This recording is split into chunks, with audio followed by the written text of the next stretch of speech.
విశ్వ గురువు అవ్వాలి. మన ఓటు అందుకు ఆధారం కావాలి. మన దేశానికి ఇది అమృత కాలం. మనకు స్వాతంత్రం వచ్చి 76 సంవత్సరాలు దాటాయి. 2047 నాటికి 100 సంవత్సరాలు పూర్తి అవుతాయి. ఈ సందర్భంగా మన దేశం అన్ని రంగాలలో అభివృద్ధి పథాన ముందుకు నడిచి ప్రపంచ దేశాలకే దిశానిర్దేశనం చేయగల స్థితికి చేరాలి. ఇది మన స్వప్నం. దాన్ని సాకారం చేసుకోవాలి. అందుకు అనుగుణంగా అటువంటి సంకల్పం గల ప్రభుత్వం రావాలి. అటువంటి దృఢ సంకల్పం ఉన్న నాయకులు కూడా కావాలి. గత 10 సంవత్సరాలలో మన దేశం ఈ దశలో ముందడుగు వేసిందనేది ప్రత్యక్ష సత్యం.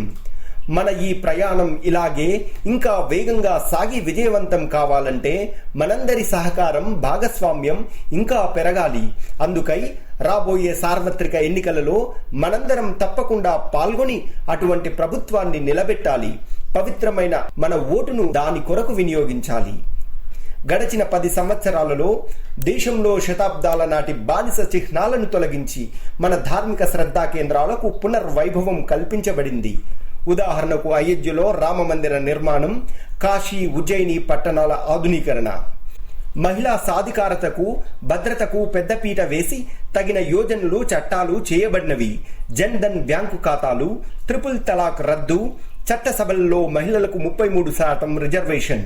2014 కంటే ముందు ఎప్పుడూ ఎక్కడో ఒకచోట తీవ్రవాదుల బాంబు దాడులు జరుగుతూ ప్రజల ఆస్తులు మరియు ప్రాణాలకు రక్షణ లేని స్థితి నుండి నేడు సురక్షితమైన భద్రతాయుక్త భావనతో ప్రజలు జీవిస్తున్న స్థితిని మనం చూస్తున్నాం. అవినీతి లేని కేంద్ర ప్రభుత్వ పాలనను చూశాము. UPI, digital banking, DBT, GST మొదలైన ప్రయోగాల వలన ఆర్థిక లావాదేవీలలో పారదర్శకత పెరిగింది. దేశ ఆర్థిక వ్యవస్థ దృఢపడింది. పాకిస్తాన్ ప్రేరిత ఇస్లామిక్ ఉగ్రవాదాన్ని అరికట్టి అవసరమైతే సర్జికల్ మరియు ఎయిర్ స్ట్రైక్స్ ను కూడా చేసి శత్రు దేశాల గుండెల్లో దడ పుట్టించి ఇది ఒక నయా భారత్ అని ప్రపంచానికి చాటాము. ఎవరు ఊహించని రీతిలో ఆర్టికల్ 370ని తొలగించి జమ్మూ కాశ్మీర్లో మళ్లీ ప్రశాంత జీవనాన్ని నెలకొల్పి G20 సమావేశాలకు సైతం వేదికగా నిలిపి ఒక నూతన చరిత్రను వ్రాయగలిగాము. ఈనాడు భారత జీడిపి 2014 ముందు కంటే రెట్టింపు అయింది. ప్రపంచ ఆర్థిక సూచికలో మన భారత్ నేడు 5వ స్థానంలో ఉన్నది. దేశీయ పరిశోధనకు, తయారీకి ప్రోత్సాహం కల్పిస్తూ ఆత్మనిర్భర భారత్గా మార్చగలిగే స్వదేశీ ఆర్థిక వ్యవస్థకు ఊతం లభించింది. యువతకు నైపుణ్య శిక్షణ ఇచ్చి వివిధ పథకాల ద్వారా ఉద్యోగాలు, ఉపాధి కల్పించడం వలన ముఖ్యంగా ఎస్సీ, ఎస్టీ, ఓబీసీ మరియు మహిళలకు కూడా ముద్రా లోన్లు ఇవ్వడం వలన నేడు లక్షలాది మంది దేశ ఆర్థిక పురోగతిలో భాగస్వాములయ్యారు. కరోనా మహమ్మారి లాంటి విపత్కర పరిస్థితులలో కోట్లాది మందికి ఉచిత రేషన్, ప్రజలందరికీ ఉచిత వ్యాక్సిన్ ఇప్పించి వ్యాక్సిన్ మైత్రి పేరుతో 80కి పైగా దేశాలకు సైతం మన దేశీయ వ్యాక్సిన్ ని పంపి ప్రజల ప్రాణాలను రక్షించి ప్రపంచం ముందు ఆదర్శంగా నిలిచింది మన దేశం.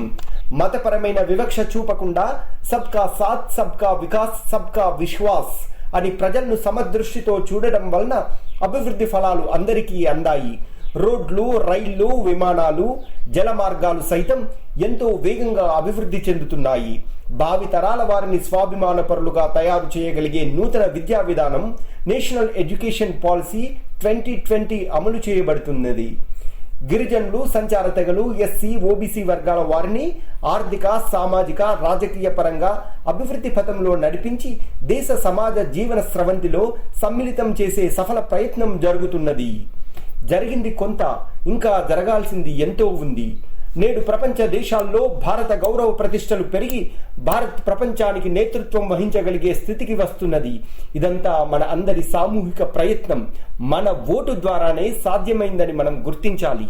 అయితే సిఏఏ, ఎన్ఆర్సీ, యూసీసీ, జనాభా నియంత్రణ, గోహత్య నిషేధం, దేవాలయ భూముల సంరక్షణ, కుట్రపూరిత మత మార్పిడుల నిషేధం ఇంకా ఎన్నో జరగాల్సినవి ఉన్నవి.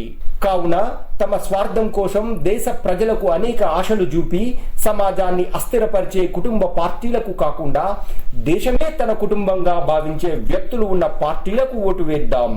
నోటా వద్దు, చూస్ ద అవైలబుల్ బెస్ట్. రాజ్యాంగం మనకు ఇచ్చిన గొప్ప ఆయుధం ఓటు.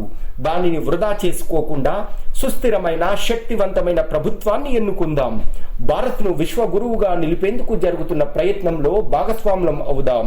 ఎన్నికల రోజును ఒక సెలవు దినం, హాలిడేగా కాకుండా ఒక ప్రజాస్వామ్య పండుగ, ఫెస్టివల్ ఆఫ్ డెమోక్రసీగా, మన ఓటు అనే బాధ్యతను నిర్వర్తించాల్సిన పవిత్రమైన రోజుగా, హోలీడేగా గుర్తిద్దాం.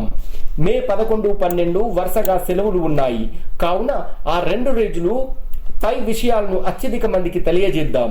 మే 13వ తేదీ సోమవారం నాడు మన దేశ ధర్మ సంస్కృతుల పరిరక్షణ కోసం మన ఓటును తప్పక వేద్దాం. మనతో పాటు మన తోటి వారిని కూడా వేసేలా ప్రోత్సహిద్దాం. జై భారత్.